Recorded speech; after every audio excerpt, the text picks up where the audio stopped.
Hello, everyone. Welcome to the Cyber Security Recruiter podcast. Today, I'm joined by Dixon Wright. How you doing, buddy? Good, man. Glad to be here. Yeah, nice to see you, mate. I'd seen you around quite a bit on LinkedIn before we chatted. Actually, you're pretty active out there, mate. I've watched you from afar for a while, not in a weird way, but I had. Yeah, for the listeners that don't know who you are, my friend, I'm just going to do you a bit of an intro. If I get anything wrong, feel free to let me know. But you've had a really nice career trajectory, by the way. There's some good stuff here, and I'm sure there's plenty of learnings to unpack that other people will be really interested to hear about. But started off life at KPMG. You were then a senior associate at Shellman, head of IT and audit compliance at CBeyond. Almost lost count how many times you got promoted at Coalfire. I think 6, maybe even 7 times. Started off as a manager of the SOC and then director of SOC, and then you were VP of SOC and ISO services, and your final position there was VP of product management. You were then at Coalfire for almost a decade.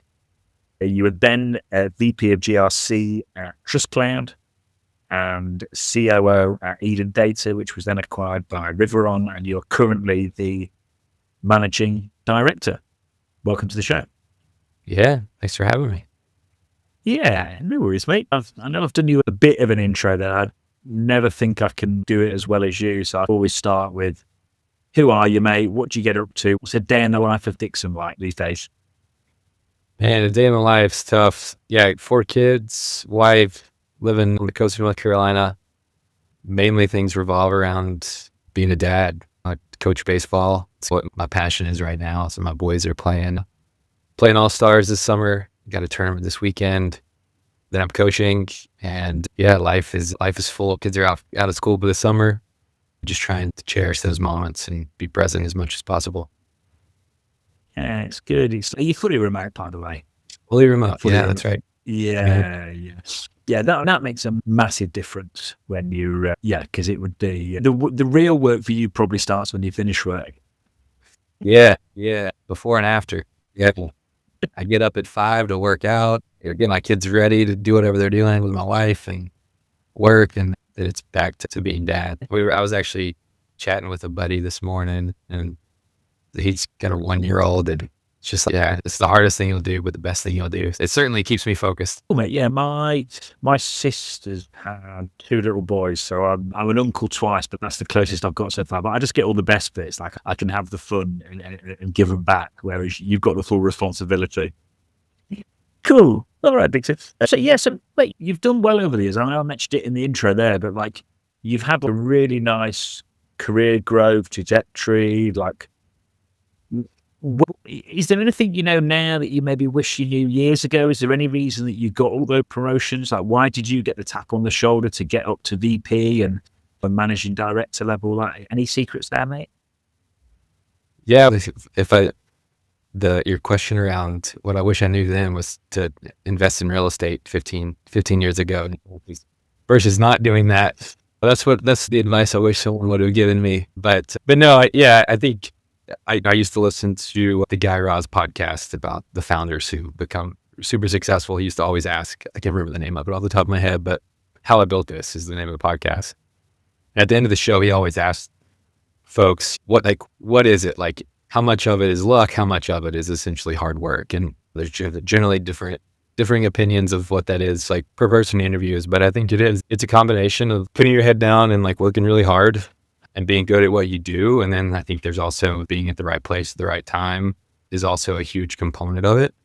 And don't necessarily believe in like luck per se, but I think there's certainly, you think about these sales reps that are like all over LinkedIn. I mean, my buddies talk about this a lot, like the sales gurus that were so successful. And it's, you were successful, certainly, and you probably have some skill. And could you be successful in most places? Certainly. But you were also like selling a product with product market fit, right? Like, you don't crush quota at another like entity in another organization that doesn't have product market fit as a startup. And so I think there's a combination of those things. And I think when people forego the latter of, the company's in a really good position and I stepped into the role at the right time, I think that matters a lot. Yeah, it does, mate. I think as well, just about taking a longer term view. Like I've started to notice as I've got a bit older, like time goes just so quick. Like when I first started out in recruitment, it was always like, what can we do today? What can we do this week? But then it's like, when I think about the best relationships I've got, it started off as very real, nothing in it for them, nothing in it for, and it's built up sometimes over years and years, and they end up being the best relationships. So it's like sticking for something for a long period of time. Like those quick wins are often not the best anyway. Totally. Yeah. It's like what people call the overnight success that took 10 years to build. It's like, there's this like of a moment where it's like, oh yeah, I'm successful and it happens, but it took 10 years, right? To get there. I'm a big sports guy, but I'm actually a Duke fan, but UNC Chapel Hill is like playing in the College World Series right now in baseball. They have a bunch of local kids from North Carolina. So I'm ultimately cheering for them. It's the only sport I would ever pull for Carolina in, but the coach, like the head coach there, was an assistant for 15, 20 years. Right. And it's like, I think when I look back, I certainly took a lot of promotions, and I in hindsight, like probably would have done the same thing. But I think there is an element of being groomed. Like it's a hard concept, because I think there's things that you only learn by being in a position to do that, just like mentorship, like having a really good mentor in the corporate world today, I think is very difficult, because everyone's just like doing their job. I think very few people are really good at like building leaders. But at the same time, I think it's really hard to be a leader if you're like not an expert. And so I think you really have to grasp like subject matter, because you can't lead other people. You can't train other people if like you're not the expert. So if you jump into a position where you're leading people and like you're not the best at that, or like close to being the best at that, then it makes it really hard to build the organization from and make it elite, because like you're not elite. And so I would say, yeah, I think that's some like a piece of the puzzle that people often miss. Oh, I want a promotion. And we get that a lot with like young kids now, like they just think they need to be CEO after a couple of months on the job, but they're like, and it's the older you get, like the less like you want to really be a CEO, because you understand all the components that come with that, right? That most of it's not glorious. We talk about it a lot, like the shit rolls uphill, right? Yeah. It's just a deal. But yeah, when you're 24 and grinding hard and you think that you're going to be CEO and you want to be CEO, and you think that you could kind of step into it at that point and do a better job. But yeah, I think the long game is super important, especially if it's something that you really enjoy and like you love the work, right? And I think that's another piece that people miss when they're selecting careers, is like, you got to pick early on what you want, like what you enjoy, because like you do it, you go down that path, you're 5 years in, your comp's at a certain level, to go reset and go do something else is extremely difficult. And I think some people just are unwilling to go and make the sacrifice to go do the thing that they want. And then you're kind of stuck in this like mediocre enjoyment job for the rest of your life, which like certainly isn't ideal. So yeah, I think those are a couple of things like in terms of the long game that I think people need to really be thinking about. Yeah, no, definitely, man. There's a bit to go through there, Dixon. It's so true as well, having a passion for it, because when it gets hard, which it will do, whether it's security or any other career you're in, when it gets hard, it's actually being interested and passionate about it that pulls you through. If you just jumped into security in 2021 or 2022 because you heard that everyone was getting massive bumps and it was like the hottest market we've probably ever seen, now you're probably going to be really upset. Whereas if you're genuinely into it, you'll just get through it. That's right. Yeah. And I think, and again, like I don't want to dismiss the fact that it's like really hard to know what you really want to do when you're 22 coming out of school. Yeah. I think that's also kind of part of it. That's why I'm a huge proponent of doing some type of like consulting. I think that just helps you build skills that are fairly transferable, unless you just like, no, man, like I want, there's this industry that I love and I want to get into it. But yeah, I think, but that goes back to just this notion of you cannot select a career for compensation. You're just going to be a walking like zombie and miserable all the time. Yeah. Like, it will always let you down, right? If you don't enjoy like waking up and going to work and that you wake up to get a paycheck, like you're doomed. Like you're never going to be great. You're never going to be elite. You're never going to be someone that can like really lead people. In my opinion, you're just going to lack the zeal necessary to be successful. But unfortunately, I think, yeah, like cybersecurity has that kind of like lull of, oh, it's like, you make a lot of money. And certainly I think you make more than a lot of different industries, and especially people that can do it without a college degree or just a college degree and no secondary type of education. But it's certainly not all glorious. And yeah, it's like we see it all the time. People are like, oh, I want to make money. And they want to make more money. And it's like the money stops at some point. It can never be enough. And it's like, you're just not happy. And so, yeah, I think that's a big proponent for like things I try to tell younger kids is do not do it for the money. Yeah. It's nice and it's a good benefit, but it's just like that will not make you happy at the end of the day. No. And I think the more you get, the more that ROI on money diminishes. If someone's earning $300 a week and they jump up to $2,000 a week, their life will be drastically different. If you earn $2,000 a week and you earn, or $2,500 a week, your life's probably no different. Like it's maybe even get slightly more stressed. So it's like, I think the ROI diminishes. And also, like, how many people do you see? I think I mentioned this on another pod, but I'll say it again. Like, how many people do you see that they're in the process, they're genuinely passionate about it, they love it, they either get a big payout for RSUs and stop working, or they sell a business and they either get depressed and go down the wrong track, or they're just backbuilding it again within like literally a matter of weeks because they realize that all the fun was in the process. Yeah, totally. And I think that's a great example. I mean, we see that time and time again, like very few founders that exit stop working. Like they keep doing it because there's a lot of meaning in work, right? I think that's a good thing. But yeah, like working to retire is a very poor existence for the 20, 30 years that you're going to have to do it. So yeah, I think that's spot on. Yeah. It's interesting what you said as well about 5 minutes ago about how you think you want to be a COO or a CEO, and then you realize all the shit rolls uphill. Someone once told me that the best job in the game is deputy CISO, because you get like all the fun stuff, all the stimulation, but none of the responsibility. So I don't know what you think about that, but there you go. Yeah, never been a CISO, never really want to be. Definitely don't want that job. I've spent very little time like internal versus being in a consulting organization. But yeah, there's certainly positions. I think anytime there's like lots of management responsibilities, there's just a lot that comes with it. I personally, like, that's what I really enjoy doing. Like, that's my passion, is the managerial component, the development, the hiring and recruiting the talent, and trying to build the right type of culture for the entity that I'm working in. So I enjoy it. I think there's a lot of people that don't. And I think the best analogy that I ever saw around this, there was a book about 10 years ago that got a lot of fame, and it showed up on Silicon Valley, the show, but it was called Radical Candor. But there was this really cool illustration within it. She talked about there's superstars and then there's rock stars. So superstars are people that they just want to jump, right? They're really talented. They're really good at what they do. They want to accelerate their career. They want what's next. They want the next big thing.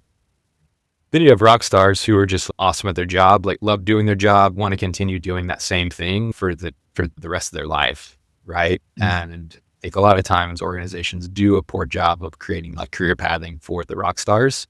We kind of gravitate toward the superstar because they're probably a little bit more like personable. They have that kind of, they're more magnetic, but it's like you need those other people. If everybody wants to be the CEO, like you create this, there's a vicious culture that can ultimately come out of that.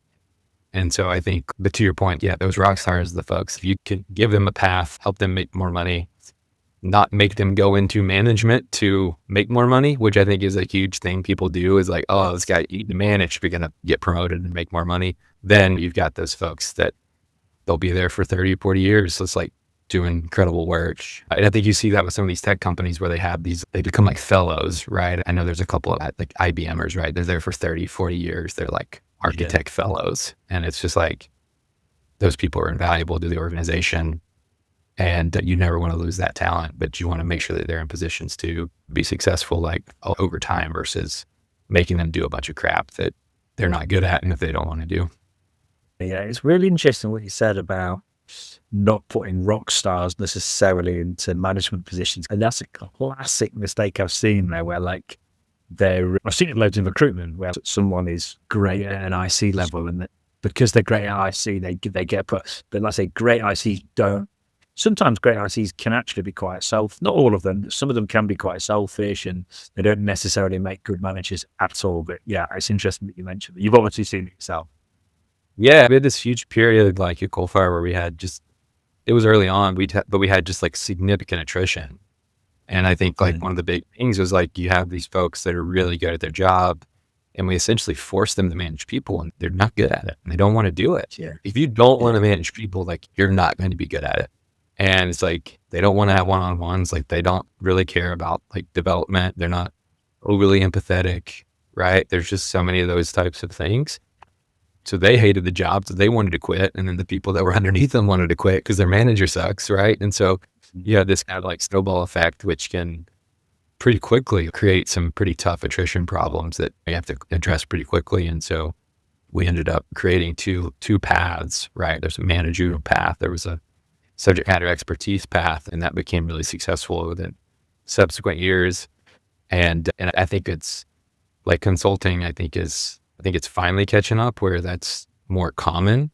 But yeah, it's like, it's highly necessary, especially if you're doing something that requires a lot of subject matter expertise. Yeah, no, definitely, mate. You mentioned a second ago, Dixon, as well about people getting consulting experience early on in their career. And I think that's always been important. I think with the way that technology and AI is going, if we're going to be shipping a lot more code that's secured by design, the vulnerabilities are going to get found a lot easier. Like you start bringing it about like, where's the value going to be? And it's going to be interesting to hear what you think. But for me, it's going to be in, we've got all this stuff going on. We've got all this noise. Who can articulate things clearly, concisely, correctly? Who can communicate best? So I feel like that communication piece is just going to go up in terms of its value. Yeah, I think specifically for consulting, I think there's just the interpersonal skills that you develop out of college, I think are extremely important. Consulting taught me how to work, right? That was like number one, is like you joined this big conglomerate, this huge company. To stand out, you had to just really work hard. You had to network, you had to do all of these types of things that, and I think perhaps it was maybe even different back in the day because there was no remote. You moved to a new city. There were just things that you had to grow up really fast. And so I think that's where it becomes super important. But yeah, just learning how to really work hard was super important. And then there's just like the polish that I think you learn from the Big Four. It's like the deliverables matter, formatting matters, and those things translate long-term into like, when you're shipping value to folks, the deliverable matters, right? Whether you believe it or whether it seems immaterial. And so, yeah, I think that's where like my kind of perspective comes in based on experience and I think too, we've done it a few times here recently and we've had some success, but I think it's really hard for kids coming out of school to go into the remote workforce, like moving to a city, having to go to the office. Just because then you never really appreciate it. If you ever do go remote or what it means to work remote, you just like expect it. And it's like learning to dress up to go to work and present yourself accordingly. Again, like we chuckle, but it's like that, like you have to tell people that now, right? Your shirt can't be like wrinkled. Like it should probably have a collar. And I think we work with a lot of tech companies where it's a little like, no, we want to dress at least to the customer or slightly above it. And there's cultural norms there too around, you don't want to be in a suit and tie for a tech company that wears t-shirts and you look like idiots. But just learning those types of things, I think are like really important. And then I think then you do that for 2 or 3 years and you learn those fundamentals. And then you kind of, okay, if I want to go do something else, then like most of what you learn is going to transfer. And you're at a point where it's like your comp isn't so drastic that there's not these like huge setbacks to go and say, I wanted to go do construction, right? Construction management, right? As an example, or get into more trades. Like I can take those consulting skills and be super successful in that role because I've got a college degree. I've got all these things. I can work hard and then I can ultimately go start my own company if I wanted to. So I think just those types of things are going to be very difficult for folks to just go and do this, just start doing the job like out of the gate. And then 3 years later, like they're making $100,000 and I can't go back. right? And I'm stuck because if I go do sales or I go do X, maybe sales is a bad example because you could earn more, but your base is now cut in half. And then wow, that's a huge risk. So those are some things that I think like where consulting becomes like super, super important for folks early in their career. It is, man. When you think about the combination of AI and remote work, and like you said, I know we chuckle, but like, I'm sure you were the same as me, mate. Like back in the day when I was in the office, like the amount of learning you got done by just being sat next to the top guy or the top girl, like you didn't even realize you were learning. You know, maybe back in the day in recruitment, Dixon, it was like what you would learn over a beer at lunchtime. You know, those days are gone now. All those little things like going for a drink after work or going for lunch together or just chatting in the kitchen, like that is learning through osmosis is massive. And you'll say it's okay for you and me, but for people coming through, it's gonna have an impact big time. Yeah. I just think in like the lack of like real life is just going to have problems for people. I mean, we're trying to do some recruitment in India, and like first interview one of my guys did, like the guy was ChatGPT and everything. Right. So even if they have the skill on their resume and they've had some experience, like they're still trying to supplement that for perfection, like through AI. And it's, man, like that's not what we want. Okay. No. I hope if you can type, like we know that you can like submit prompts, like we don't need you to perfect the answer. But yeah, I think it's a real challenge. I'm really interested to see just like my kids are a little young now. What education looks like. Do you need to write research papers now? Right? How do you even do, what does research look like in 2025 or 2026, 2027? Like, I think even those things like fundamentally change the trajectory of like how people like prepare and enter the workforce. And I think certainly there's issues with our education system, but I think this AI continues to make that even more challenging with the ability to cheat, like just like it's like a shortcut, right? And there's so much power in like the process and the work that goes into doing those things that short circuit that, but just is detrimental, I think, to long-term development. It is, man. There is so much power in the process, because it's like even when I look at all these systems that you don't have to write anything down or you don't have to do that. But I'm pretty sure that when you actually pick some information up and you write it down and you type it out, I'm pretty sure there's some science behind, and that's what actually makes us retain it up here. So even like for me and you, if everything's done for us, is that going to be a good thing? If I think in terms of recruitment, like there'll sometimes be a client and they'll talk to me and they'll say, "Oh, we need A, B's," and I'll be like, "I spoke to it." And often it's just in my head, but it's probably in my head because I'm always writing stuff down. But if all that's done with AI, am I going to be able to? Am I going to lose it?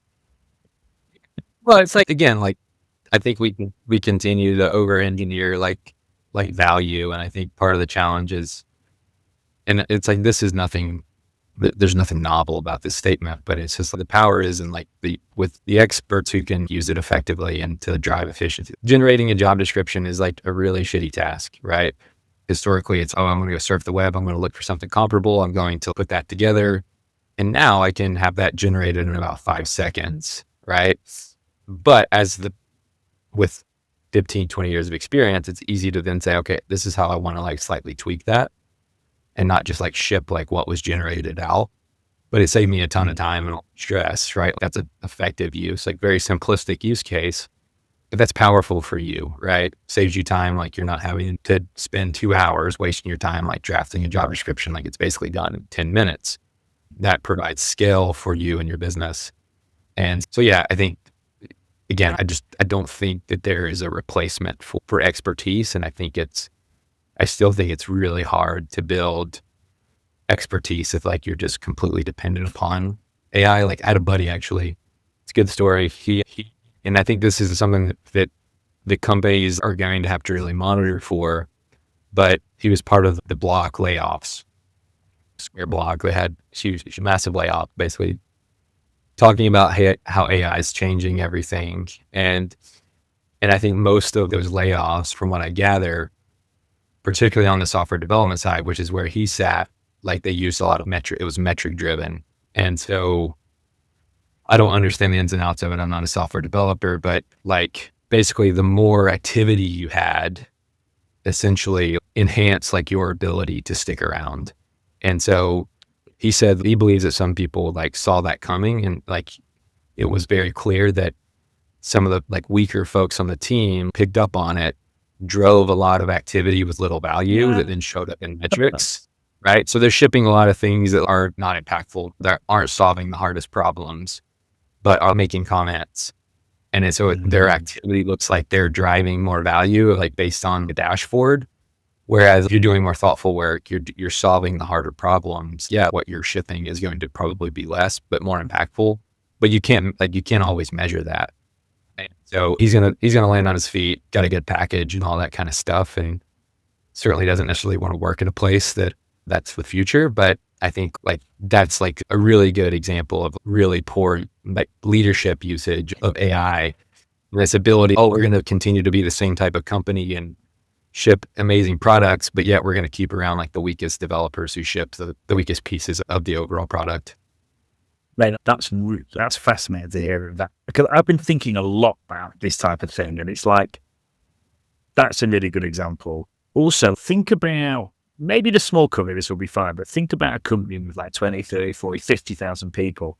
Think if everyone's tinkering with AI and it's cool and they use it and it's like fun, and because there's so many things that I think, and my team bring me stuff on a pretty frequent basis going, should we buy this? Should we buy this? And I'm like, does it actually make any difference? We've got so much tech at the minute that we're not even using. And it's like, in a large organization, if everyone's tinkering, doing stuff that's cool, but doesn't really translate down to the bottom line, like that's going to have a big impact at scale and productivity.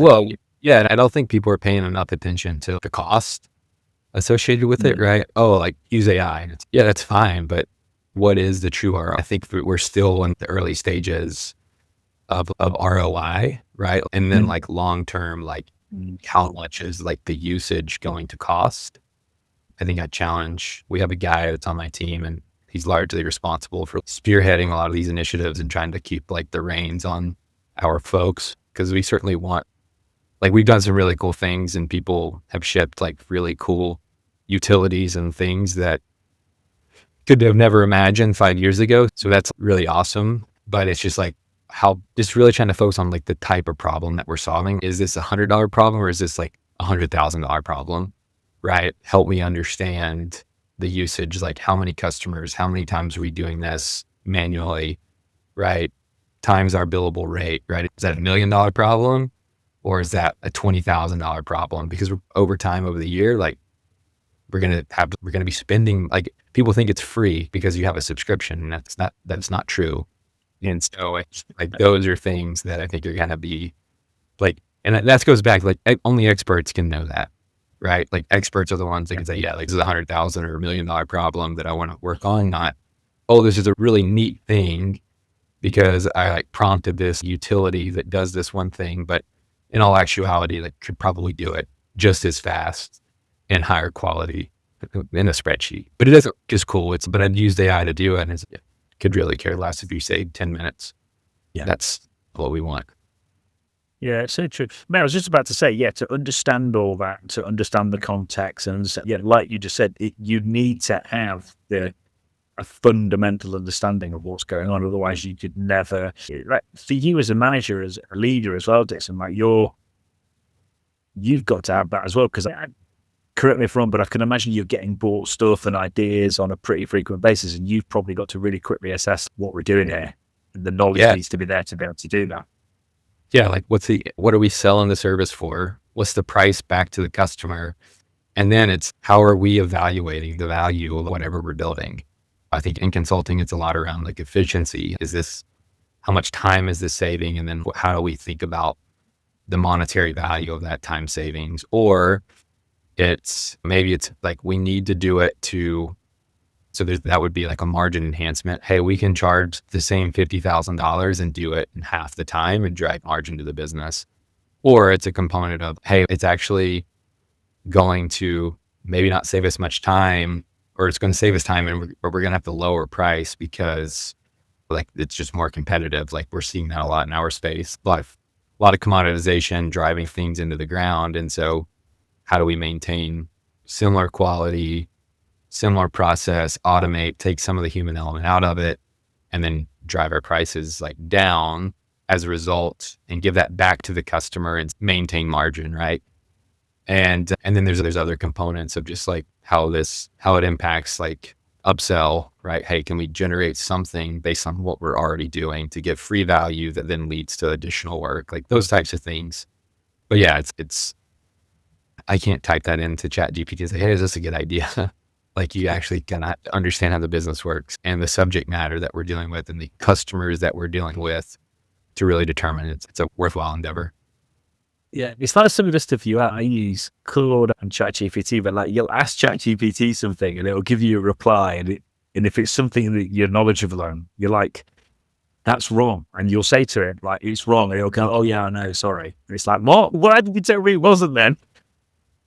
But yeah, it's interesting. I just think, yeah, it's like the world used to work in. I feel like it used to work in like really steady cycles. I feel like the market used to go along with the interest rates of the credit cycles, which is every 5 years. But then we've had these two big things like COVID and AI. I feel like they're like two massive disruptors, because you can see there's going to be some big gains with AI, and there already has been. But you can see, like, when I listen to you talk there, I'm like, I know there's so many people that are just going too far the other way. The token cost is a massive one. None of us know what a token costs at the minute, which when you think about it, that's crazy. It's mental. Yeah.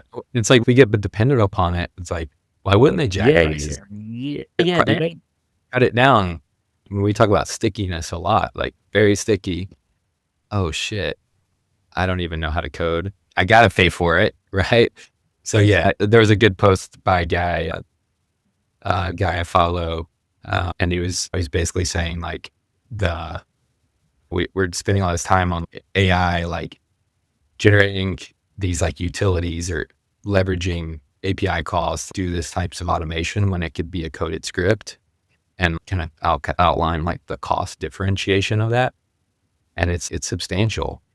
And so we're just over engineering certain things and overspending on like very simple tasks because we don't have the talent and the knowledge to do it the more simplistic, like cheaper way. And so I think that's going to be a huge like burden that I think is a hidden cost that's going to rear its head at some point, and people are going to be like, oh snap, that's not good. Yeah. Yeah, definitely. Yeah. Like you said, like, oh shit, I've laid off all my devs. Got no one to code anymore. We're using everything with AI, and the price has just gone up 20x. What? Yeah, it's gonna be interesting. It sounds like your friend's got sorted. Did you say your friend that got laid off, has he found something else now? He was there for a really long time. He got a nice package. He's taking his time. Okay. Yeah. Okay. Yeah. Because I'll tell you where I have seen good devs do exceptional at the minute is in like when the work is related to revenue. Like I've seen, and I'll send you his details when we get off the pod, but I've seen a lot of devs move to quant fronts, and the packages they're getting are insane because the work they're doing is directly related to returns for the funds, investors and stuff like that. But there's a recruiter I know, and that's all he does all day. So I'll send you his details because he might be able to help your friend. Yeah, that would be awesome. Love that. Yeah, cool. But yeah, mate, I said this before as well, like nothing's been normal since COVID, has it? It's just like everything's wild now. Yeah, for sure. When do you think we're going to find out how much a token costs? No idea. That's not my area of expertise, so I won't pretend that it is. But I think my assumption is just like we saw with kind of the post-COVID tech tight down where like profitability matters. I think at some point we have to care about it, right? We can't just lose money for the sake of innovation. Like at some point, like that's like not a good business model. Mm-hmm. And so, yeah, I think it's going to happen at some point. I don't know when. Yeah, I think, again, I'm not an expert either, mate, but just from conversations I've had offline recently, I've heard some people saying 6 months before the VCs stop subsidizing, and I've heard some people say 12, but like you say, I think everyone's guessing to a certain extent. And also the point you just mentioned there about profitability, I know a lot of VCs are valuing companies now on revenue per head. So that's another reason why. And like I said, there has to be some sobriety, because at one point it was like, if your revenue was going up and you had the ability to raise money, like nothing else mattered. And that has to come to a stop at some point. For sure. Yeah, no doubt. Cool. All right, mate. Question I always like to finish on. You mentioned Radical Candor. You mentioned How I Built This. So you've already mentioned 2 books, but the last question I always ask is, which book or podcast or online content has made you the best version of yourself that could help other people listening? But you've already given us 2. If you've got anything else in the tank. No, the list is really long. I had a mentor one time tell me, like, mentors are great, but books are a very close second. And I kind of took that to heart and really started reading a lot. And I would say a couple of books that have been pretty impactful. The Advantage by Patrick Lencioni. It was like a great kind of management, organization, structure, culture book. A lot of his stuff is really good. Some of his fables are really good. So big fan of a lot of his content. Big fan of Cal Newport, Deep Work, Digital Minimalism, Slow Productivity, like his most recent book. Really thought-provoking. I think that's another huge challenge we have today, is this notion that, like, we're so scattered. It's really hard to do deep cognitive level work because we have so much distraction.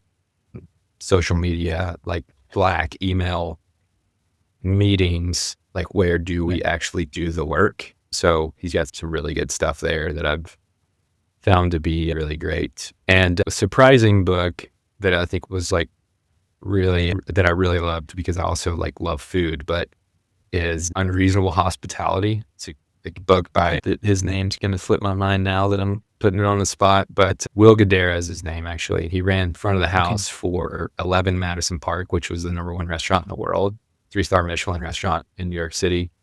And he ran the front of the house, and just like their philosophy around how they treat customers and like customer experience was like really good, especially from a consulting angle. So big fan of that book. Cool, mate. Yeah, thanks for that, buddy. The point you made about the distractions and stuff is a massive one, by the way, because it is so easily to get distracted. I did this training course a while ago, and they had this thing on it called fire mode, and it was basically saying the first 2 hours of the day is key. Get up, do your high priority tasks. Because I'm the same as you. Like, I'm actually in my clients' Slack groups as well. So I've got Slack, multiple email inboxes, and it's just like LinkedIn, blah, blah, blah. So it's crazy, but they called it fire mode, and they're like, get up, mash it with high priority stuff for the first 2 hours of the day, and you'll probably get more done in a day in that first 2 hours than what most people do all day. I was like, okay, cool.